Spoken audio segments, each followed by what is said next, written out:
Política y Fe, vista de otra manera. Marcos Montiel 1115.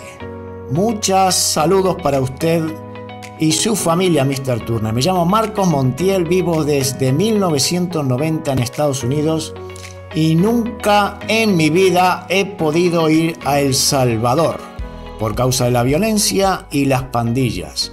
Pero hoy que tenemos un maravilloso y amigo y presidente Nayib Bukele, por fin mis deseos están muy pronto de surgir. Muchas gracias, mi hermano uruguayo, por sus bellos comentarios de mi país y de mi presidente Nayib Bukele. Dios te bendiga siempre y espero que sigamos adelante en comunicación contigo. Chao. Muchas gracias, amigo. Y estoy muy orgulloso de presentarles a ustedes, mis queridos amigos. Por primera vez hago un vivo con una persona, como dicen de ustedes, de a pie. Una persona que sabe lo que pasa en El Salvador. Es una persona muy inteligente que nos dirá qué es lo que sucede realmente en el pulgarcito de América. Yo ahora les voy a dar la entrada a este señor para que se presente. Vamos a hablar de todo un poco, no solo de política, vamos a tocar un poquito de fútbol, porque a él le gusta mucho el fútbol también como a mí, somos muy fanáticos. También la parte de la vida del Salvador, también Estados Unidos, España, de todo un poco. Estás en el canal Política y Fe. Política y Fe, vista de otra manera. Política y Fe. Suscríbete para más contenido, comparte y da clic a la campanita. Así que le vamos a dar la bienvenida a don Mau Caballero. Muy buenas, ¿qué tal está? Hola, Mr. Turner, ¿qué tal? ¿Cómo estás tú allá por esa preciosa isla Balear de Mallorca, verdad? Espectacular isla, por cierto, que algún día tendré la oportunidad y bendición de conocer, pero muy contento de estar aquí compartiendo contigo en tu canal, en tu programa, con tus suscriptores, y como tú dijiste, vamos a hablar de lo que sea, de lo que preguntes, de lo que tú quieras. Estamos para poder responder de la mejor manera posible y aclarar alguna duda, si alguien tiene de tus suscriptores alguna duda en torno a lo que pasa en El Salvador, en torno a lo que pasa, qué piensan, cómo realmente son los procesos, y no creer tanto en estos medios tradicionales, entre comillas, que siempre están manipulando muchas veces la información con tal de concebir esos intereses de esos sus patrocinadores, como nosotros decimos, o los financistas. Así que somos todo abiertos para poder contestar cualquiera de las preguntas que ustedes deseen. Muy bien, muchísimas gracias, Mau. Mau Caballero, es el diminutivo de Mauricio, Mau. Correcto. Perfecto. Mau, la pregunta que quería hacerte antes de empezar es, tú eres también una persona que ha dejado El Salvador. Correcto. ¿Cuánto hace que te fuiste de El Salvador, Mau? Fíjate que yo me vine en el año 2020, principio de 2020, o sea, yo soy un prepandémico. Es cierto, no hace mucho, como muchos de los que me miran aquí llevan ya años, pero años estamos hablando de más de 30 años. Sí, tú eres uno de los pocos. Yo soy uno que vino a España en pandemia, o sea, la pandemia existía, pero no se había desatado como tal. Y vivo acá desde enero del 2020. Estoy aquí en España, ya vamos para 4 años de vivir aquí en este hermoso país, porque es un hermoso país, la verdad. Es un precioso país, tiene muchas cosas muy buenas. Algunas no tantas, pero también podemos hablar de que tiene cosas bonitas, igual que Uruguay, igual que El Salvador, y como cualquier país del mundo, sin importar si es de primero, segundo, tercer nivel, como quieren catalogarnos, tiene cosas bonitas, pero también tiene cosas feas. Sí. ¿Qué parte de España estás viviendo? Bueno, yo vivo en Andalucía, en la ciudad más hermosa realmente de España, según las últimas. Yo pensé que era Mallorca. Como me pintaste también Mallorca, yo la número 1 es Palma de Mallorca. No, es Andalucía. A ver qué ciudad es. Granada, claro. Nunca fui a Granada. Parece mentira, pero nunca fui a Granada. La preciosa Granada, de hecho, es tan espectacular de que tiene hasta su propia canción escrita por un mexicano que ni siquiera la conoció y la describió a la perfección. Ya cuando tú escuchas la canción y vives aquí, casi es que él la describió como que él hubiese vivido años en Granada, pero aquí estamos. Tengo que decirte algo, Mau. Me encanta tu acento y el acento que tienen los salvadoreños. Me encanta. No sé por qué tiene algo parecido con los mexicanos sin llegar a serlo, pero es muy lindo. Muy neutro la manera de hablar. Sí, lo que pasa es que fíjate que a veces, y estando aquí en España, me di cuenta, y estudiando un poco la historia, me di cuenta por qué nosotros en El Salvador solemos hablar mucho con la J, igual que aquí en Andalucía, ¿verdad? De hecho, aquí en Granada se utiliza mucho el acento de la J. Y es porque cuando Cristóbal Colón fue a América, muchas de las matriarcas que iban eran andaluzas. Entonces, ellas transmiten el castellano, ¿verdad? O el español, o lo que fuese el andaluz, ¿cómo se llama? A la enseñanza de las nuevas generaciones. De hecho, cuando yo vine acá, por si no lo sabías, nosotros a un niño, a lo que es un chaval aquí en España, le dicen, en El Salvador le decimos cipote, ¿verdad? Le decimos cipote. Pero aquí cipote, ¿sabes qué? No es una palabra que cuando dicen, uy, cipote, ¿qué está diciendo? Cipote, me la guardo. Voy anotando palabritas para cuando vaya a El Salvador. Cipote, si me dicen cipote no es nada malo, ¿no? No es nada malo. Si te dicen cipote es como que te digan qué chavalito, o sea, qué chaval. Bueno, genial, entonces ya está. Genial, me encanta. ¿Y por qué Granada? ¿Por qué Granada? Fíjate que esa pregunta es bien interesante porque yo iba a vivir en Barcelona porque, como te digo, soy muy fanático del fútbol y yo siempre desde muy pequeño, desde que en El Salvador se transmitía la Liga Española, yo era muy aficionado al Barcelona por un jugador en especial, que era el Chapulín. Cuando Chapulín jugó en el Barcelona, Romario, para los que no sabían que era Chapulín, Romario, yo era fanático de Romario porque me parecía un tipo de delantero que me encantaba su forma de jugar. De hecho, cuando yo jugaba fútbol, casi me quería parecer a Romario porque era muy determinante, era muy escurridizo, era muy definidor. Me gustaba, era un killer, era un Suárez de ese tiempo. Romario, Bebeto, Rivaldo, toda esa época de esos jugadores brasileños, ¿no? Sí, bueno, Rivaldo es mucho después. Romario, acuérdate que es la época de Pep Guardiola, de Johan Cruyff, de Koeman, o sea, de toda esa gente. Tengo un mal recuerdo de él. Sí. Porque a nosotros los uruguayos nos ha vacunado ahí en Brasil. Yo no tengo un mal recuerdo de Romario, por eso no me gusta tanto. No, yo a Romario lo conocí en Barcelona, no lo conocí en Brasil. Solo sé que el Romario del 94 que hizo campeona con Bebeto y esa delantera de brasileños genial, una generación, una camada espectacular de jugadores. Me recuerdo de ese Romario del 94 también, de la selección brasileña. De ahí no más.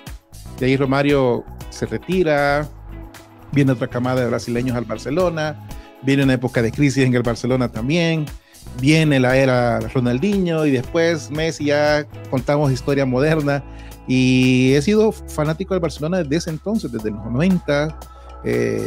Me acuerdo muy bien inclusive que yo soñaba con conocer el estadio donde fueron las Olimpiadas, porque no sé si te recuerdas que en Montjuic, sí, la Olímpica de Montjuic, es el arquero que enciende la llama con la flecha. Me acuerdo. Yo era un niño apenas, entonces yo decía, yo quiero conocer ahí, o sea, yo decía, yo tengo que ir a conocer donde fue encendido el pebetero olímpico de Barcelona 92, entonces mi sueño era vivir en Barcelona. Pero como cosas de la vida, me ofrecieron un trabajo en una ciudad que se llama Churriana de la Vega y que es contigua a Granada. Y entre vivir. Te hiciste de Granada, cambiaste. Entonces, uno siempre tiene que ver cómo llegar a un país y ver la manera de cómo poder, y también porque me beneficiaba en una cuestión académica, tanto para mí como para mis hijos, por el tipo de universidades que existen aquí en Granada, porque Granada es una ciudad universitaria en su totalidad, que hay universidades de muy altos prestigios y que aparte que es hermosa. La verdad que Granada como ciudad, no por gusto está catalogada como las ciudades más bonitas de España, la verdad. Perfecto.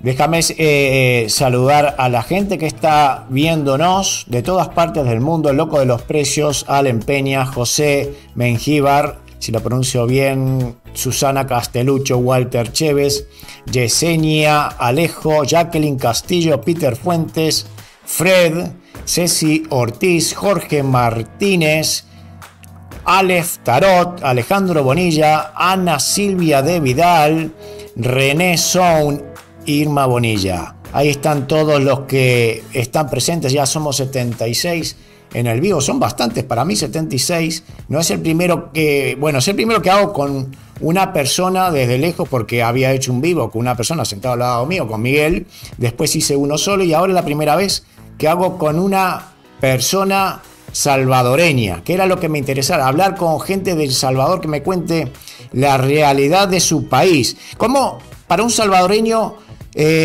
tú me comentabas detrás de bambalinas que no es España el primer país al que te fuiste a otro país anteriormente, ¿no? Emigraste a otro país. Sí, por cuestiones laborales y porque también mi familia radica en los Estados Unidos.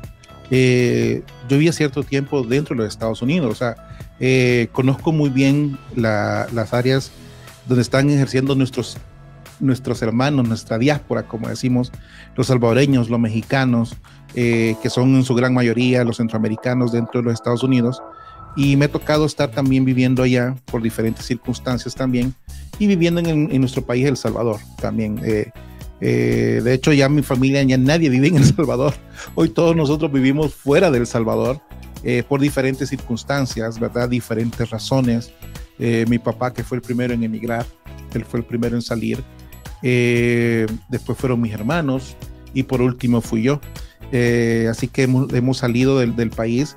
Mi papá, obviamente, por razones que vamos a hablar más adelante, que era sobre este proceso de que hay un El Salvador que la gente no se imagina cómo era El Salvador. O sea, hay mucha gente que habla de las pandillas, habla de las maras, habla de la 18, de la 13, pero mucha gente no sabe que este tipo de personas te ponían una pistola en la cabeza y siempre andaban armados para quitarte tu teléfono móvil, tu reloj, tus salarios. O sea, en El Salvador era tanta la psicosis social que vivíamos que tú no podías ir ni siquiera a un cajero automático para sacar dinero, porque siempre tenías que andar viendo para todos lados quién te estaba viendo o si te estaban persiguiendo. Mucha gente lo que hacía es que iba a los centros comerciales, sacaba dinero y se iba a dar una vuelta y trataba hasta la manera de despistar. O sea, los salvadoreños nos volvimos de alguna manera u de otra como instructores de seguridad propia. O sea, fuimos aprendiendo a cuidarnos nosotros mismos de esta lacra que eran terroristas realmente, que eran los pandilleros, porque no solamente te asaltaban, te extorsionaban, te amenazaban, tenían ¿cómo se llama? Sectores gobernados, o sea, sectores donde nadie podía entrar. Te pedían tu DUI, si ibas vestido de un color, si andabas el pelo de un color, si andabas con zapatos de tal marca. O sea, todo eso en El Salvador tenías que cuidarlo, y son cosas que hoy se habla como de un pasado, pero por esta razón, y quizás por la única razón, yo creo, el presidente Bukele ha tenido la visión de realmente ver más allá de que lo que necesita un país como El Salvador era definitivamente exterminar o extirpar o acabar con esta lacra, porque no tengo otras palabras para poder describir a este tipo de terroristas que lo que hacían eran cosas atroces, que podemos hablar de ellas si quieren, a las personas que de repente no se imaginan. O sea, una cosa es verlo en las noticias que te mostraban, sí, hubieron 24 muertos al día, 25 muertos diarios. Pero una cosa es verlo, otra cosa es caminar en las calles y ver la policía, ver los carros de las funerarias haciendo fila para negociar el féretro con la gente dolida, porque era tanta la gente que moría que el negocio de las funerarias era era un negocio redondo, o sea, estamos hablando de este país, estamos hablando de un país que es tan pequeño que de todo nos dábamos cuenta. Entonces, el gran éxito del presidente Bukele es exterminar ese tipo de personas que no eran más de 70,000 o 75,000 según los datos, y tenían sometido a 7 millones de salvadoreños. O sea, ¿Por qué crees, Mau? Porque yo veo que ningún presidente de ningún país, ninguno, sí tocan el tema de Bukele, hablan, pero ninguno llega a la conclusión de que lo que están haciendo está bien, y siempre ponen una pega de que los derechos humanos, de que agarran a todos juntos y puede caer dentro de esos juntos siempre uno que no tiene nada que ver, y que van digamos, a juicio en masa, en grupo, en lugar de ir individualmente. Y eso a los de afuera, como decías tú, que lo ve sentado tranquilamente como estoy yo, veo, murió 24 personas, bueno, vale, bien, porque estoy acá, a mí no me duele. Tú que estás ahí, lo viviste, sales a la calle y ves esas personas que están ahí, o que era un amigo tuyo, un conocido, lo vives en carne propia, y no puedes soportar de que alguien de afuera venga a decirte que lo que está haciendo está mal. Yo eso de verdad no lo entiendo. Entonces, ¿por qué crees tú que la gente, la ONU, las ONGs critican a Nayib Bukele? Bueno, primero, es bien fácil criticar cuando tú vives en un penthouse en Nueva York, ¿verdad?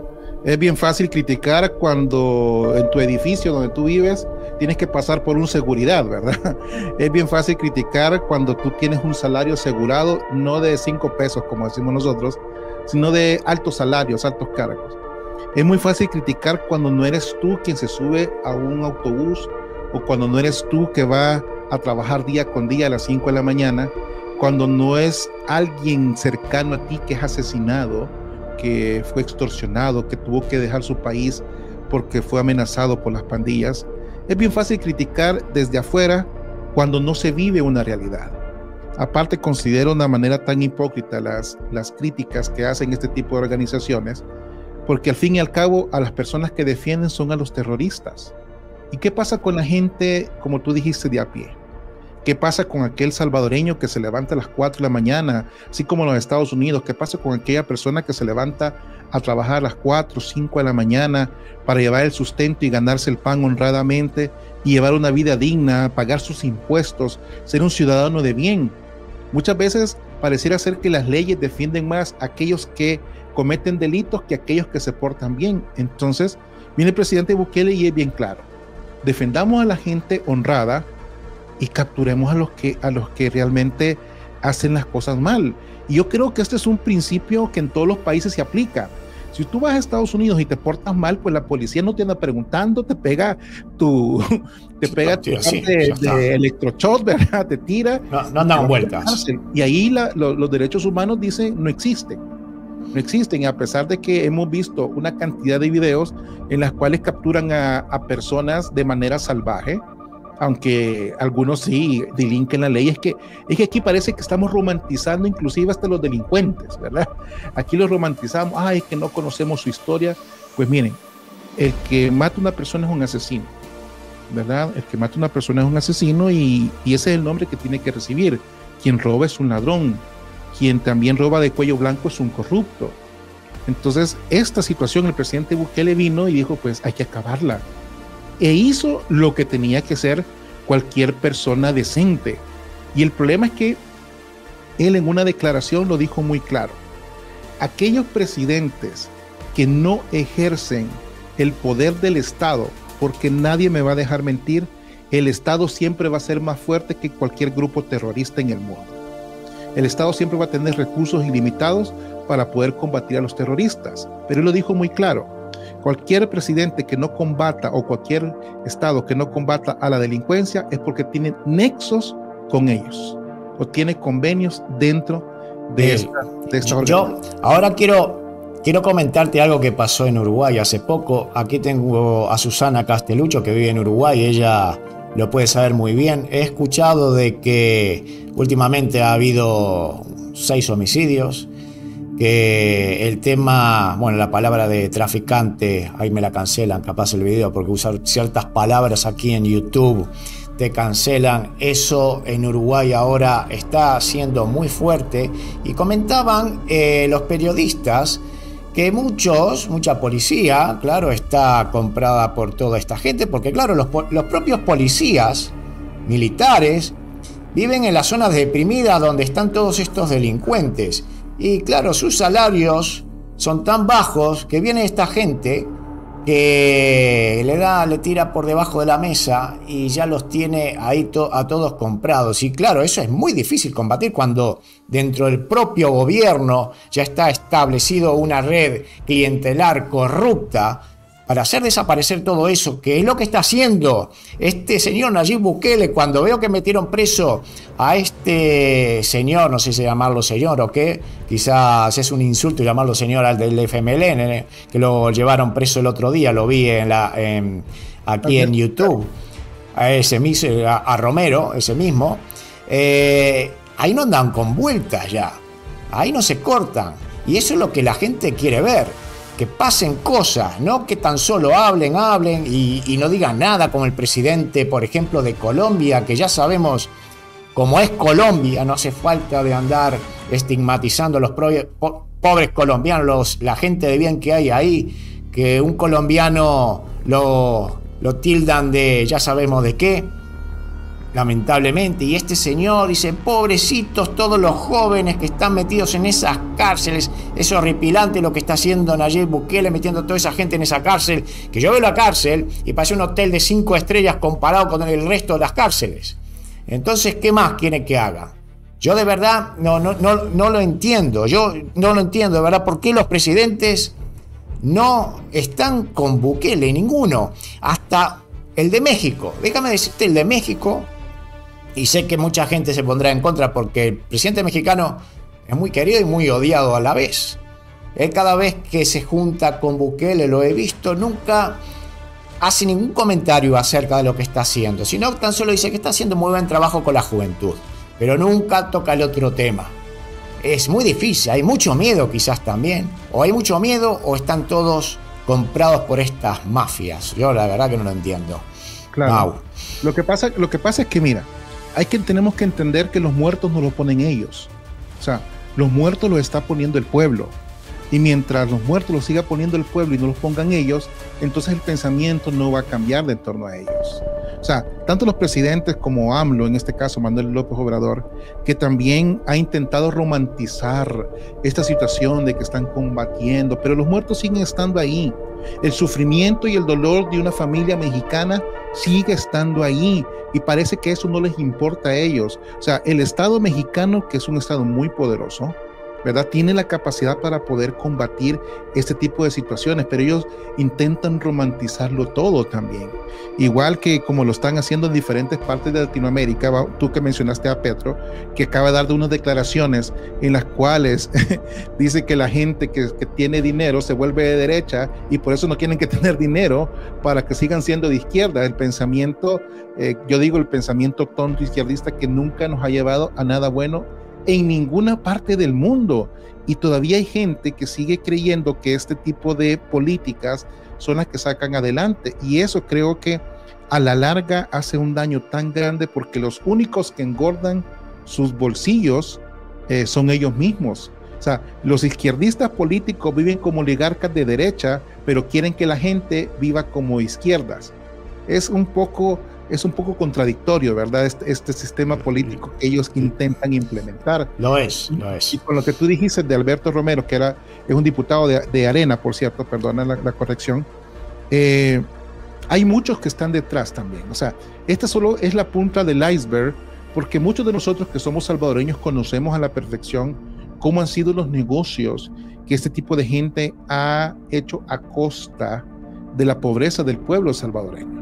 Porque una cosa es hablar de los ¿cómo se llama? De los diputados y cómo se enriquecieron ilícitamente, y otra cosa era ir a un hospital y saber de que no tenías un medicamento o no tenías una simple bolsa de suero, porque a mí me tocó vivir en el hospital conmigo, de que a mí me tocó ir a comprar una bolsa de suero Tú sabes que aquí en España eso sería como inconcebible, llegar a un hospital y que no tuvieran una bolsa de suero. Y a mí me tocó ir a comprar una bolsa de suero porque estaban desabastecidos. En un gobierno de izquierda que se supone le apostaban a la salud y a la educación, pero que fue todo totalmente lo contrario. Claro.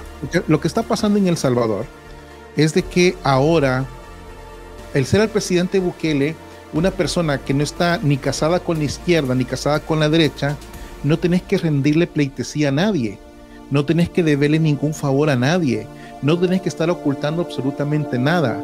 Se castiga la corrupción, venga de donde venga. Y claro ejemplo de que el Partido Nuevas Ideas, al que él pertenece actualmente, ha desaforado 4 de sus diputados y 3 de ellos están en la cárcel. A los propios de su propio partido, él tiene mano dura también. Es que hay que explicar, es que realmente la política tendría que ser igual para todos, tendría que ser pareja. La justicia no puede tocar a algunos sí y a otros no. Nosotros como salvadoreños nos quejábamos de que aquel que robaba, el típico ejemplo de la gallina, 10 años de cárcel. Yo siempre he dicho, aquel que de repente robaba una zanahoria o un perejil en el súper, le pegaban 5 años en la cárcel, y aquel que robaba $350,000, $500,000, lo hacían devolver o simplemente calabaza, cada quien para su casa. Pero el problema es que robar es robar en cualquier ámbito, tanto dentro de, si robaste poco, robaste mucho, robar es robar. Ambos tienen que pagar. El problema es que en El Salvador solo pagaban aquellos que no podían pagar un abogado. Monseñor Romero decía que la serpiente siempre muerde al descalzo, y claro ejemplo es eso, que siempre muerde aquel que no tiene para poder defenderse. Pero estos que tienen con qué defenderse casi siempre salían libres, pero creo que eso ya se está acabando en El Salvador. Y ahora que estás hablando del tema de pobreza, por lo visto ya Nayib Bukele acabó con el tema de la inseguridad. Ahora bien, hablando un poquito de economía del país, de El Salvador, ¿cuánto es un salario mínimo? ¿O no existe salario mínimo, un salario promedio de cualquier persona trabajadora, por ejemplo, en un supermercado? No nos vayamos a un abogado que gane miles, sino a alguien normal. Bueno, dentro del salario, creo que el aumento salarial llegó a los 325 y algo ya con los descuentos, y en industria creo que andaba por los 360, 370. No estoy seguro de ese dato, pero más o menos me aproximo. Lo que pasa es que aquí vamos a hablar de cómo es la vida también en El Salvador. O sea, podemos hablar de España y podemos hacer un símil con la realidad española. Tú sabes que aquí en España el salario interprofesional anda por los 1,080 o 1,100 y algo, ¿verdad? El salario interprofesional. Claro, la diferencia es de que aquí tu renta de 300, 400, 500, 600 euros, ¿verdad? No Tú más. sabes, o más, dependiendo de dónde vivas. Donde vayas, claro. Correcto, dependiendo de dónde vayas. Entonces, lo demás te tiene que servir para pagar servicios, internet, agua, luz, tu comida y todo lo demás. Pues en El Salvador es muy similar, dependiendo de dónde vivas. Las rentas pueden ser de 50, 60, 70 dólares o 1,000, 2,000, 3,000 dólares, dependiendo donde te vivas también. El problema de El Salvador es que también, al ser la conversión de un país que no era dolarizado, teníamos nuestra propia moneda, todo fue inflando desde el año 2001. Desde el año 2001 la inflación en El Salvador ha venido creciendo y creciendo y creciendo. Ahora, con esta crisis mundial, ¿verdad? La verdad es que ha afectado a los bolsillos tanto a los salvadoreños como a los españoles, ¿verdad? No, aquí no vamos a hablar de que solo ha afectado el bolsillo de los salvadoreños, también de los guatemaltecos, de los mexicanos, de los estadounidenses, de los uruguayos, me imagino. Pero el problema es que, como el presidente Bukele siempre tiene la culpa de todo, ¿verdad? Siempre hay que echarle la culpa a él, sí, como él hubiese provocado lo que está sucediendo de aquel lado del mundo, ¿verdad? Que nosotros estamos más cerca que ellos. Sí, y no es así. Nosotros inclusive pagamos impuestos por esa situación que está pasando y que no es culpa nuestra. Y la inflación viene, y tú que vives aquí en España, no sé cómo es, bueno, no sé cómo estará por ese lado, porque sé que en las islas te pagan menos impuestos, pero el costo... Ahora te cuento.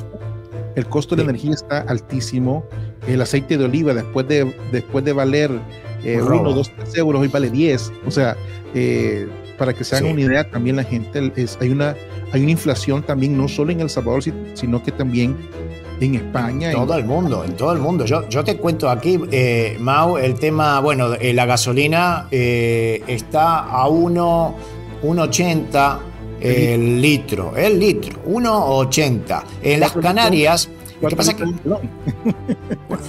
¿Y cuánto cuesta en El Salvador? Ahorita creo que estaba en 4.70. Bueno, uno y poco, nada más, 1.10 será, ¿no? Sigue siendo más barato por aquellos lares. El tema es que, bueno, las Canarias creo que están exentos de IVA, cosa que en Mallorca no. O sea, hay que pagar el IVA como en todos lados. Y aparte tiene un sobrecoste, que es que obviamente traer toda la mercancía de la península tiene un coste de barco, traer en camiones, puede que salga un 5% más caro todo que en la península. Y no solo es eso, sino que la vivienda. Entonces yo hacía un símil de Mallorca con El Salvador, que es un país pequeño en comparación a lo que es Hispanoamérica, no con Europa.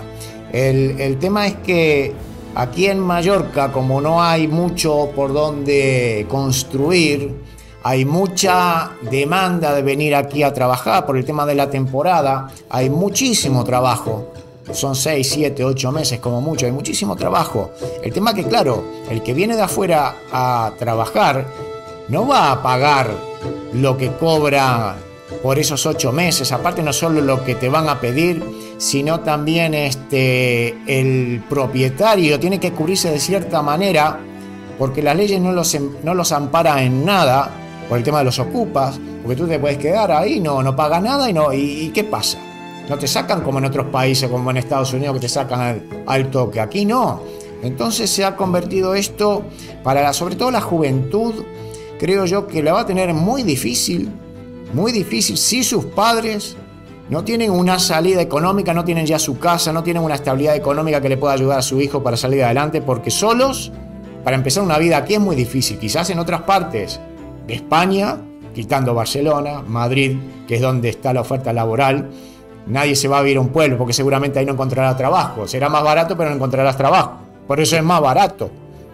Entonces cada vez se está poniendo la vida más difícil. Y yo creo que en El Salvador lo que va a pasar es que a mí me gusta estudiar estas cosas, ¿no? Hay mucho inmigrante salvadoreño que vive en Estados Unidos. Correcto. Entonces seguramente habrá venido invirtiendo. Ahora desde hace 4 años, metiendo dinero, comprando terrenitos, comprando casas, para cuando se jubile, pueda, aunque sea, o ir a vivir o ir a pasar unas vacaciones. Y claro, va a haber, la demanda va a ser bestial, los precios se van a ir para arriba. ¿Y qué va a pasar con el que vive ahí? Que como dice, que gane 350 euros nunca va a poder comprar nada. Le va a tener difícil. Y lo mismo, y más o menos pasa lo mismo acá. A otros niveles, pero pasa lo mismo. Cobras más, pero gastas muchísimo más. Ahora, yo quería preguntarte, Mau, ahora esta situación que está viendo El Salvador, si tú estás viendo en Granada, te gusta Granada, por lo que veo, ¿tú te plantearías volverte a El Salvador con tu familia? Pues fíjate que yo sí pretendo volver a El Salvador después de que pase todo este proceso de que mis hijos se gradúen y toda la cuestión académica. Yo creo que El Salvador es un país precioso en muchos sentidos. Somos un país pequeño, un clima bastante bueno todo el año, todo lo tenemos cerca, somos el centro de las Américas, somos un país realmente que la gente le encanta trabajar, somos un país que la gente le encanta trabajar, y somos un país que sabemos que podemos salir adelante, porque nosotros como salvadoreños, solo te puedo contar una historia así de vida. Yo nací en los 80s, ¿verdad? He vivido terremotos de gran magnitud, he vivido ofensivas armadas, he vivido guerras, he vivido desastres naturales, he vivido los fenómenos de las pandillas y he vivido el mal de todos los males, la corrupción de los partidos políticos anteriores al gobierno. Y aún así el país ha salido adelante gracias a gran parte al pensamiento de su pueblo y al trabajo de su pueblo, que no se ha detenido ante todo. Porque tú que mencionaste hoy esta cuestión de los ocupas, o sea, cuando yo se lo cuento a mis amigos de El Salvador, de Estados Unidos, a los salvadoreños, para ellos es inconcebible esta cuestión de los ocupas, es que es inconcebible, eso es como que ¿me estás hablando en serio o realmente me estás tomando el pelo? Sí, es una locura. Para mí es una locura y sigue siendo una locura el no respeto a la propiedad privada y el no respeto al trabajo de una persona que quizás lo hizo con mucho sacrificio y esfuerzo de tener su casa, y que venga un cristiano, bueno, no un cristiano, no va, que venga una persona y simplemente porque él quería vivir ahí, se quedó y tú no lo puedas sacar de ahí. Es algo terrible, ¿verdad? Es algo terrible. Pero sí, vivir en El Salvador es una prioridad. Regresar a mi país es una prioridad. Yo creo que todos soñamos con regresar a nuestro querido país, El Salvador. Todos queremos volver de alguna manera o de otra, porque yo siempre lo tomo como una similitud por eso mi canal se llama Fe y Política. Lo tomo una similitud como cuando en el Génesis Adán y Eva fueron expulsados del paraíso terrenal, ¿verdad? El paraíso para mí sigue siendo El Salvador, porque es donde yo fui feliz. Aunque uno tiene que aprender a ser feliz dependiendo del país donde viva, tiene que aprender a ser feliz, aprender a convivir, aprender de la cultura, aprender todo, porque tienes que hacerlo, porque tienes que adaptarte a sus tradiciones. No puedes venir a imponer algo que no es de este país, ¿verdad? Porque aquí hay un montón de temas polémicos que quizás no estoy de acuerdo con ellos, pero tengo que aprender a convivir porque es parte de la cultura española.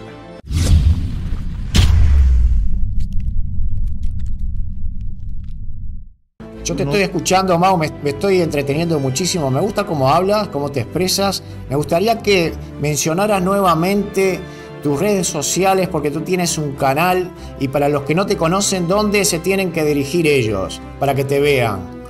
Bueno, mi canal en YouTube se llama Fe y Política. Mi canal en YouTube y en Facebook se llama Fe y Política. Solo tienen que irse a Fe y Política y ahí voy a aparecer yo. Ahí está. Habla de todo, ¿no? Hablo de todo. Yo por lo general suelo hablar bastante de lo que está pasando en El Salvador.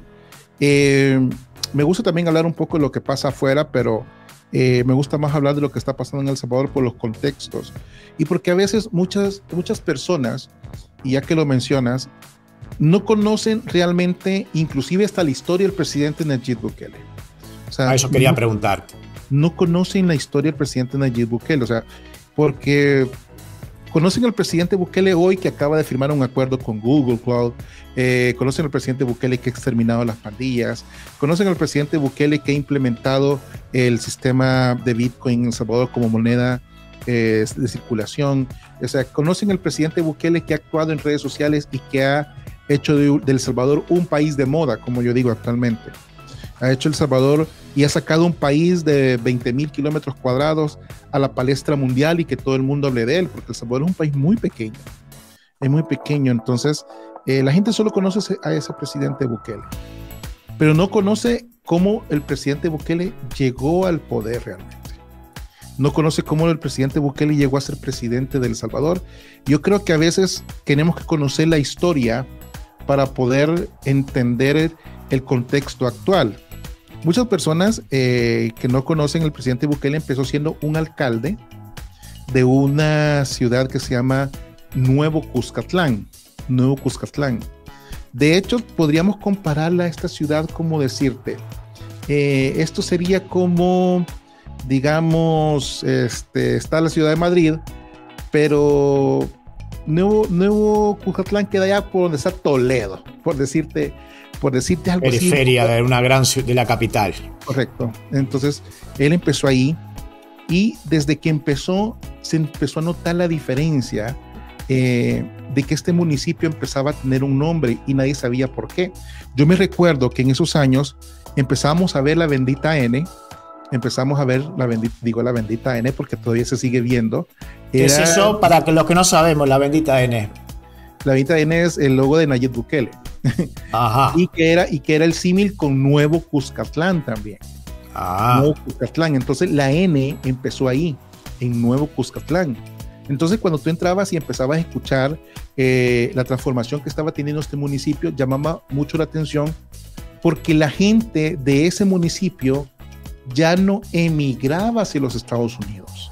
La gente de ese municipio no se quería ir a otro sitio porque estaba muy feliz viviendo en Nuevo Cuscatlán. Entonces, a la gente le empezó a llamar mucho la atención y empezaron a conocer al presidente Bukele por los proyectos sociales que desarrollaba: alfabetización, becas a los estudiantes, transformación del municipio, dinámica de comercio, y empezaba ese municipio como a resurgir y a salir de un municipio que nadie conocía a un municipio que todos conocían. El presidente Bukele llegó a ser alcalde vía el partido del FMLN, que es el partido de las izquierdas, el partido rojo, el colorado, como quieran llamarle, el partido de FMLN. El presidente Bukele llegó a ser alcalde vía FMLN. Pues al ver el trabajo que el presidente Bukele hizo y lo bien que lo hizo, la joya de la corona, como decimos nosotros los salvadoreños, es San Salvador, porque es la capital de la nación. Todo el mundo quiere ser alcalde de San Salvador porque es como decir lo máximo. O sea, esto es como decir ser alcalde de Madrid o ser el alcalde de Barcelona, porque es un lugar donde tú puedes ejercer mucho más proyectos y ser mucho más visible.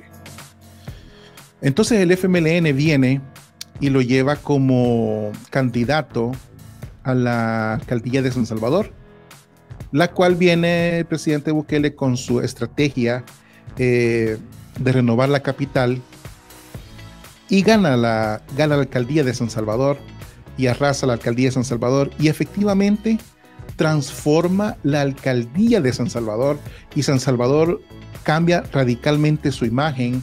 Hizo muchos proyectos de una obra por día, la iluminación en toda la capital, la reestructuración de sus parques. O sea, la imagen de una capital destruida cambia a una capital renacida, ¿verdad?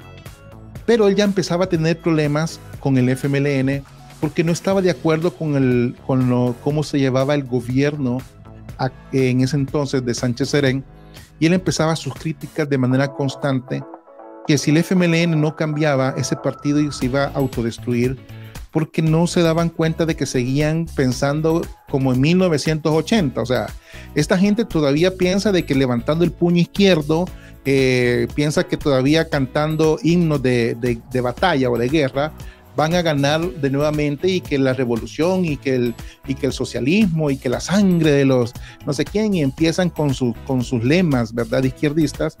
Piensa que todavía en el año 2023 la gente va a querer volver a los años 80. Entonces el presidente Bukele empieza a atacar al gobierno de su propio partido. Pues al gobierno de su propio partido y a la dirigencia no le gustaba lo que él decía. Y vienen y le arman, como decimos nosotros, un chanchullo.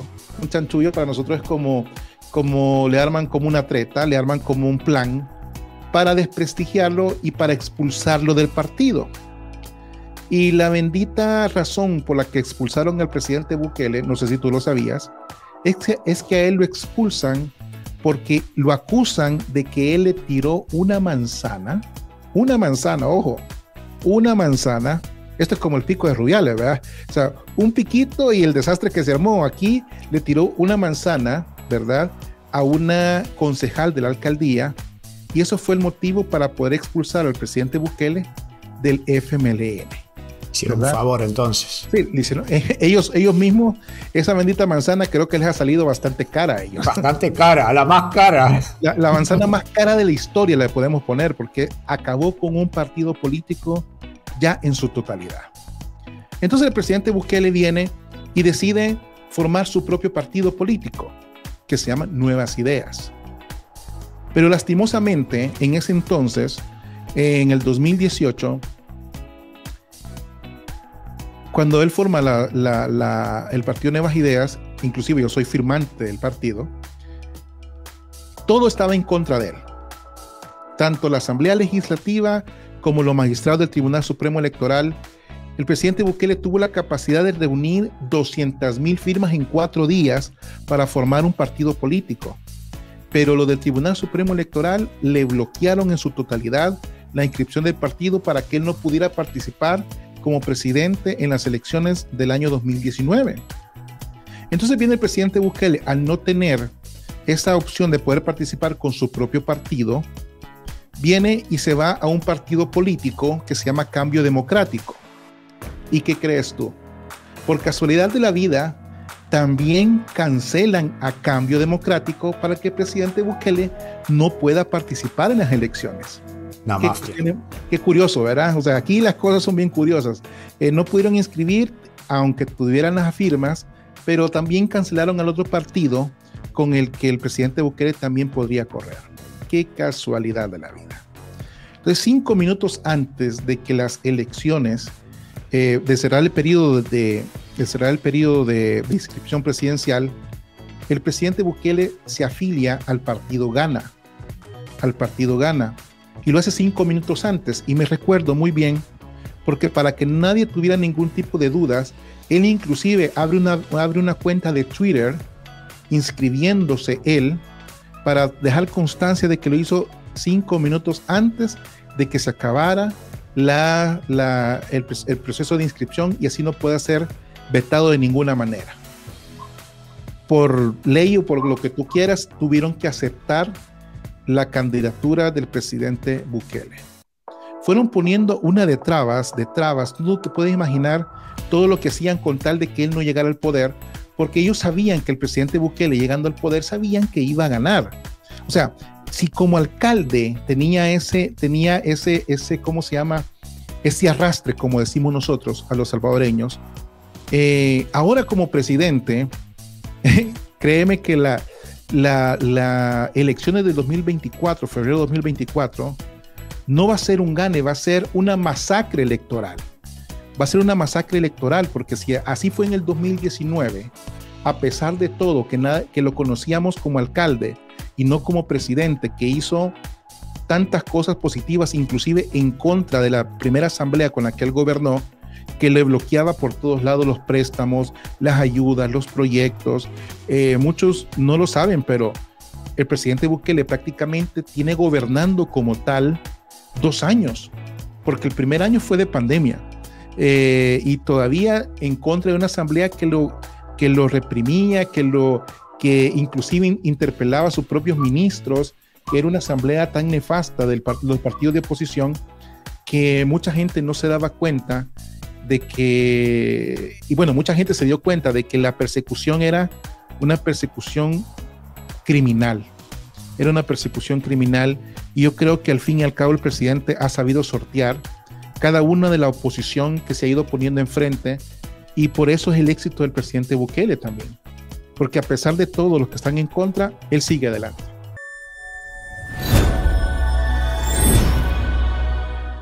Levanto la mano, sí. porque Mau, yo no sé ustedes si la están pasando bien, porque yo estoy escuchando como si fuera un alumno al profesor por su manera de expresarse, de hablar. Me ha envuelto en esa manera. Me encanta cómo te expresas y se nota que sabes lo que estás hablando. Pero antes de seguir me gustaría nombrar a las personas otra vez que nos están viendo, que gracias a ustedes. A los usuarios también. A los usuarios, sí, que casi 300. Sí, son muchos. Muchísimas gracias, de verdad. Vamos a mencionar a Susana Castelucho, Aleph Tarot, Lucio Escobar, Yasmín del Carmen Bermúdez, Andrés Martínez, Ricky Colucho, Andrés Martínez de vuelta, Vilma, ay, que se entró aquí gente, Vilma Echevarri, Mario, Gracia, Víctor Molina, Jacqueline Castillo, yo creo que ya la había saludado, Zoila Portillo, Elmer Gutiérrez, nos ven, Helmut Cerna, de todos lados nos ven, Jorge Martínez también, de verdad. Ahora yo voy a hacerte una pregunta, como hacen todos estos periodistas. Por eso a Nayib Bukele no les gusta, por lo visto, atender a los periodistas. Pero vamos a hacer una pregunta que todos estos periodistas les gustarían hacer. Ahora en febrero son las votaciones, ¿no? Me habías comentado. 4 de febrero. Dicen que lo que está haciendo es ilegal, que no se debe postular nuevamente para presidente. Y yo digo, si hay algo que yo tengo seguro, que si hay un presidente que está haciendo las cosas tan bien, y si es ilegal o no es ilegal, si hay alguna manera de cambiar las cosas para poder continuar una persona que está haciendo las cosas bien, ¿por qué no se hace? Y el hombre puede postularse de nuevo y seguir en el gobierno y poder seguir con lo bueno que hace. Tendrá seguramente muchas metas que lograr y lo va haciendo si todo el mundo lo quiere. ¿Cuál es el problema de que siga? ¿Cuál es? Sí, no, es que el problema que siga es que le tiene que dar continuidad a un proyecto que sabe que va a perseguir a mucha gente. O sea, es que lo que pasa es que aquí hay muchos que tienen colas pateadas. En El Salvador hay muchos que tienen colas pateadas y tienen historial de corrupción bastante serios, y les atemoriza el modelo Bukele, no solamente los que viven en El Salvador o los corruptos, sino que Nayib Bukele es como el influencer de los presidentes. Entonces, muchos de ellos tienen miedo de que siga porque lo comparan siempre con lo que hace el presidente Bukele. Por eso es que muchos, tanto en Perú como en Colombia, como en Argentina, como en Guatemala, Honduras, hablan del modelo Bukele porque lo quieren comparar y quieren vivir esa situación en sus propios países, y no se dan cuenta que la gente está gritando y que el pueblo está gritando de que quieren justicia para ellos, y creo que no se dan cuenta de que el mismo pueblo tiene el arma que es el voto para poder elegir a los futuros gobernantes. El problema es que esta gente todos se aparan en los benditos derechos humanos, que yo les digo que son unos desechos humanos, ¿verdad? Porque los derechos tendrían que ser humanos para todos, no simplemente para algunos, y lo peor es que siempre se manifiestan con aquellos que delinquen, con aquellos que cometen delitos. ¿Qué pasa con todo lo que está pasando, por ejemplo, en Colombia? Todo lo que está pasando ahora en Ecuador, que me parece, y desde aquí se los mando de corazón a mis hermanos ecuatorianos, yo no deseo en nada lo que están pasando, porque yo como salvadoreño he vivido una época así. Yo sé que vivir pensando que no vas a llegar vivo a tu casa, o sea, yo sé que se siente salir de tu casa y no saber si vas a volver a ver a tus hijos, a tu familia, o que de repente alguien pueda venir y porque se le antojó la gana de sacar un arma y dispararte, porque tiene la plena libertad y tiene la plena confianza de que va a salir libres. En El Salvador muchos critican, por ejemplo, que los jueces, y dicen que por qué no dan los nombres de los jueces, dicen que por qué los jueces están detrás de una pantalla haciendo juicios a los pandilleros, y yo les puedo decir que los jueces están haciendo esta situación porque en esos años, ¿verdad? Y lo voy a hablar con propiedad y con conocimiento de causa. Yo conocí a un juez de que estaba condenando a un pandillero, una cabecilla de una de las clicas. Él en ese entonces, porque me lo contó personalmente, él tuvo que dejar libre a este pandillero sabiendo que él era culpable. Pero ¿por qué razón lo hizo? Porque él recibió una llamada telefónica y un mensaje diciéndole que qué bonita estaba su hija, ¿verdad? Que la estaban viendo ahorita saliendo del colegio, que estaba vestida de tal manera, y le tomaron la fotografía, ¿verdad? Y que ya sabía lo que él tenía que hacer para que su hija pudiera seguir conservando la vida. Entonces, este tipo de situaciones las vivíamos todos los días. Decíamos, ay, que los jueces corruptos. Sí, pero los jueces corruptos también, que sí los hay, pero también había buenos jueces de que eran sentenciados y amenazados para que no siguieran hablando en torno a lo que estos pandilleros hacían con la vida de la gente. O sea, es muy fácil que los presidentes hablen de derechos humanos, ¿verdad? Porque ahora el presidente Bukele les ha demostrado de que valen más los derechos de las personas que trabajan, y a eso le tienen miedo realmente los presidentes, a eso le tienen miedo la comunidad internacional. De hecho, hablan de la propagación del modelo Bukele, que simplemente se ha expandido por todos lados. O sea, en Perú hablan del modelo Bukele, de que lo quieren implementar. Hablan del modelo Bukele en Ecuador, hablan del modelo Bukele en Guatemala, en Honduras, inclusive los mismos congresistas estadounidenses ahora dicen que el modelo Bukele es gracias a ellos, porque ellos implementaron y no sé qué otras cosas más. Pero la verdad es que el modelo Bukele ha sido tan famoso por el simple hecho que ha hecho lo que tiene que hacer cualquier presidente de cualquier país del mundo: aplicar la justicia tal y como tal. Mire, si usted se porta mal, pues lo siento, caballero, lo siento, señorita, pero usted va para adentro, ¿verdad? O sea, si usted mata a una persona, usted es un asesino, usted tiene que pagar con la cárcel. En cualquier país del mundo es así. Tú sabes que si tú delinques aquí en España, pues la policía te va a meter a la cárcel. Yo no sé cuál es el problema o qué tienen esta gente en contra de que el presidente realmente meta a la cárcel a aquellos que son realmente terroristas. Obviamente, y lo tengo que decir así, también ha habido gente que no tiene nada que ver, pero por andar entre la miel algo se le pegó. O sea, eso también tenemos que decirlo como tal. Hay muchos que han ido a la cárcel, que han sido inocentes, pero que yo he conocido de personas que han ido a la cárcel porque de repente andaban dentro de los ámbitos de la pandilla. Quizás no eran pandilleros, pero sí eran amigos de pandilleros, ¿verdad? También he conocido casos de personas que no eran pandilleros, pero que de repente sí llevaban mensajes de un lugar a otro.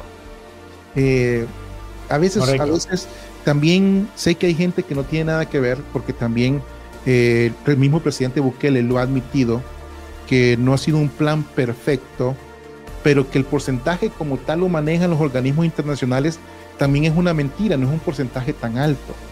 Y de hecho la oposición salvadoreña anda buscando y apoya a los pandilleros, porque así lo hacen, porque quieren buscar la simpatía del voto de la gente que está en la cárcel. Como son bastantes multiplicados por sus familias, ellos le andan apostando a conseguir el voto de los pandilleros o de la familia de los pandilleros para poder seguir dentro del poder. ¿A ti, Mau, no te da miedo un poco de que si el señor Bukele no existiera, ¿no?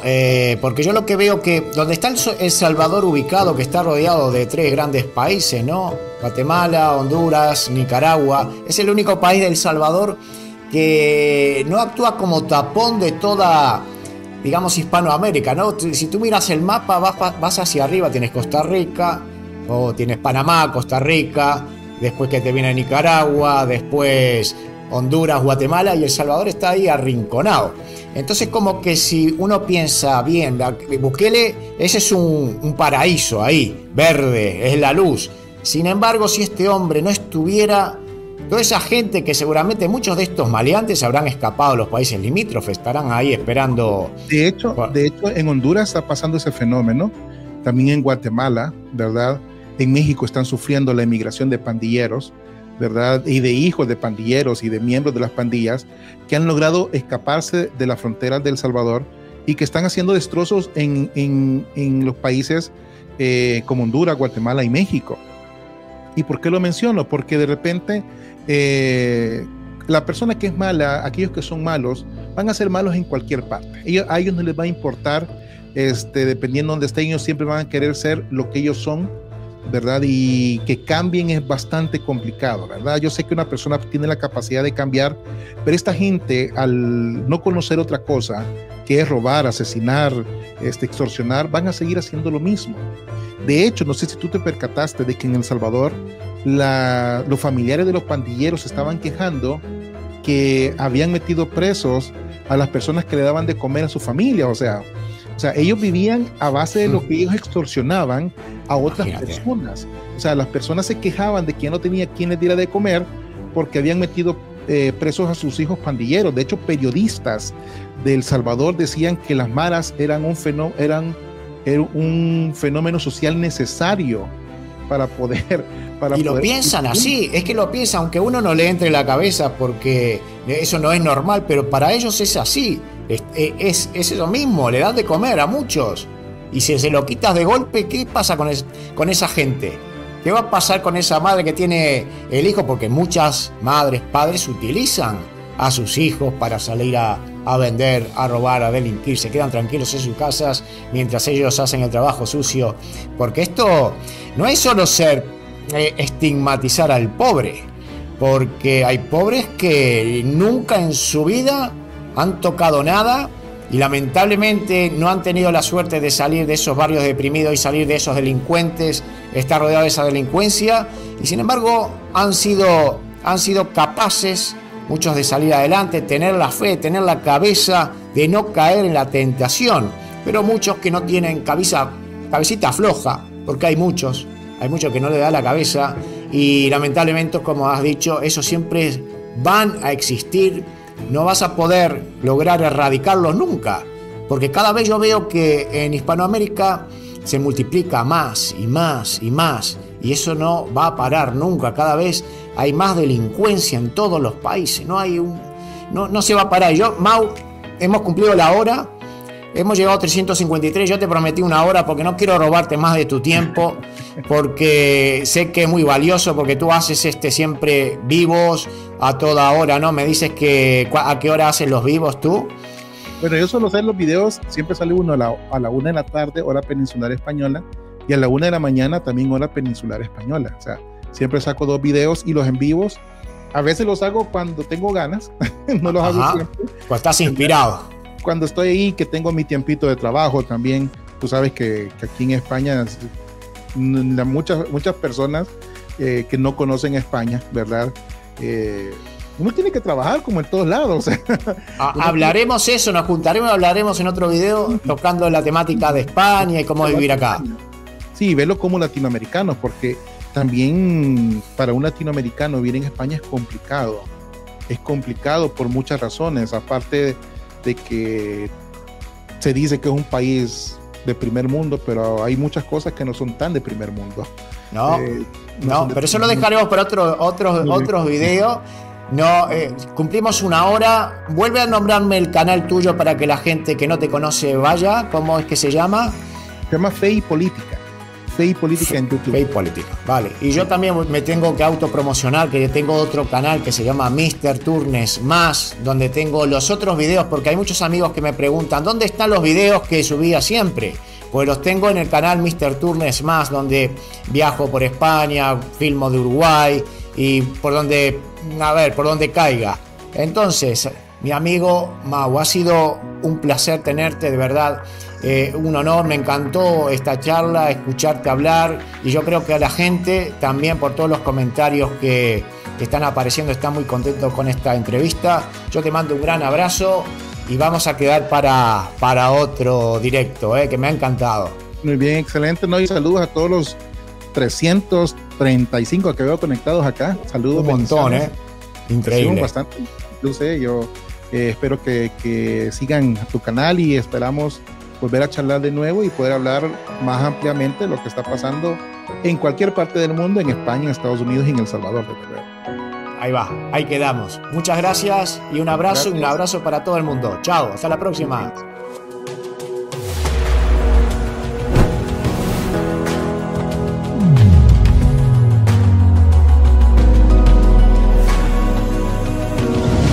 Política y Fe, vista de otra manera.